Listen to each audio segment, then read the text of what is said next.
Assalamualaikum warahmatullahi wabarakatuh. Selamat datang di channel gue yang dimana channel ini berisikan konten alur cerita Donghua, film, dan lain-lain. Bagi kalian yang nonton channel ini, jangan lupa subscribe, like, and share ya. Dan kalian yang udah subscribe, gue ucapin banyak terima kasih. Di video pertama ini, gue akan bawain alur cerita Donghua yang berjudul Renegade Immortal. Walaupun telat, karena sekarang udah episode 47, tapi nggak apa-apa. Siapa tahu aja kalian belum nonton episode awalnya. Nggak usah lama-lama lagi yuk, langsung tonton alur ceritanya. Di awal cerita kita diperlihatkan keempat kultivator yang saling berkejaran. Ternyata mereka sedang memperebutkan sesuatu dan yang sedang diperebutkan itu adalah benda sakti yang bernama Mutiara Tiani. Benda ini berada di tangan kultivator yang bernama Situnan yang berasal dari kerajaan Zhuche. Situnan terpaksa melawan ketiga kultivator itu demi mempertahankan Mutiara Tiani. Berbagai serangan pun dilancarkan ke Situnan. Situnan mencoba bertahan dari gempuran serangan yang maha dahsyat. Semakin lama semakin terlihat perbedaan kekuatan antar Situnan dan ketiga kultivator itu. Situnan pun yang semakin terdesak akhirnya kalah. Xin pun berpindah ke pemuda yang polos yang bernama Wang Lin, di mana ia sedang berjalan menuju rumahnya.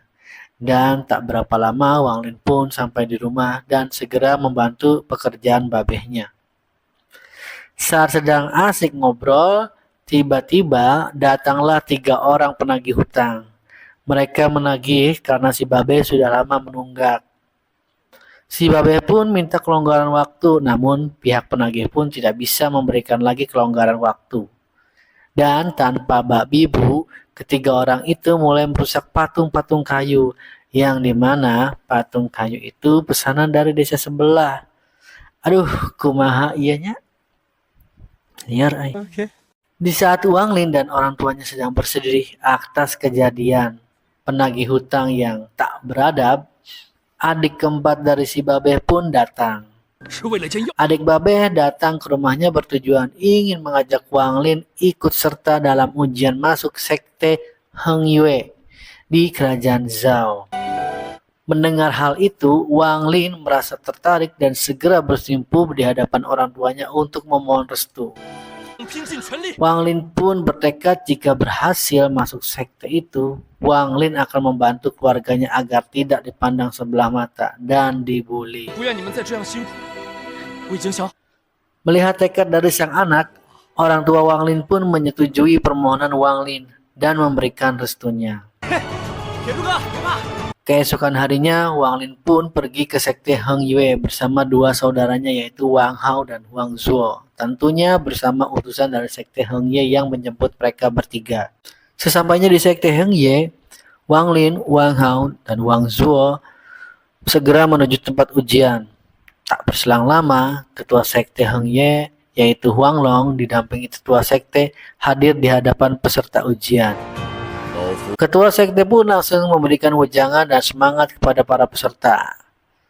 Setelah selesai, ujian pun segera dimulai. Satu persatu peserta ujian di screening. Banyak dari mereka yang tidak lulus. Dan dari ketiga bersaudara keluarga Wang, si Wang Lin, Wang Hao, dan Wang Zuo, hanya Wang Lin yang tidak lolos dalam ujian ini. Wang Lin pun tampak stres karena tujuannya untuk menaikkan derajat keluarganya agar tidak dipandang remeh serta tidak dibully, pupus sudah. Tiba-tiba ketua sekte memberikan pengumuman bahwa peserta yang gagal lolos masuk sekte masih mempunyai kesempatan lolos masuk ke sekte Heng Yue. Namun tetap harus lulus ujian. Dan di ujian kali ini menguji keteguhan, keyakinan, tekad, dan kegigihan. Peserta yang gagal pun termotivasi lagi termasuk Wang Lin. Dengan berbekal keyakinan, semangat, dan kegigihan, Wang Lin mengikuti ujian tambahan. Berjalannya waktu, peserta ujian pun mulai berguguran satu persatu atau menyerah karena tekad dan kesungguhan mereka yang tidak kuat. Sementara Wang Lin terus berjuang melewati rintangan. Satu persatu ia lalui dan sampai pada puncaknya dia melihat pemandangan di depan matanya sebuah sekte yang dia tuju. Ya, sekte itu adalah sekte Hong Yue. Namun Wang Lin harus menyeberangi jurang pemisah antara sekte dan bukit yang dimana saat ini Wang Lin berada. Setelah diam beberapa saat, Wang Lin yang dengan tekad dan keyakinan yang kuat akhirnya melangkahkan kaki menyeberangi jurang tersebut. Ternyata Wang Lin melewatinya dengan mudah dan saat sampai di depan gerbang masuk sekte, Wang Lin mencoba masuk namun langkahnya berhenti karena tertahan oleh penghalang atau barrier yang tak terlihat. Wang Lin pun berpura-pura balik kanan bubar jalan. Secara tiba-tiba Wang Lin pun kembali menuju barrier tersebut namun tetap saja tidak bisa ditembus. Dan akhirnya Wang Lin pun terjatuh. Tak sengaja, Wang Lin diperlihatkan sosok merah yang menyapanya di alam bawah sadarnya. Siapakah sosok itu? Dan episode 1 pun selesai. Mantap banget nih perjuangan si Wang Lin, dan di akhir episode kita juga diperlihatkan sosok merah.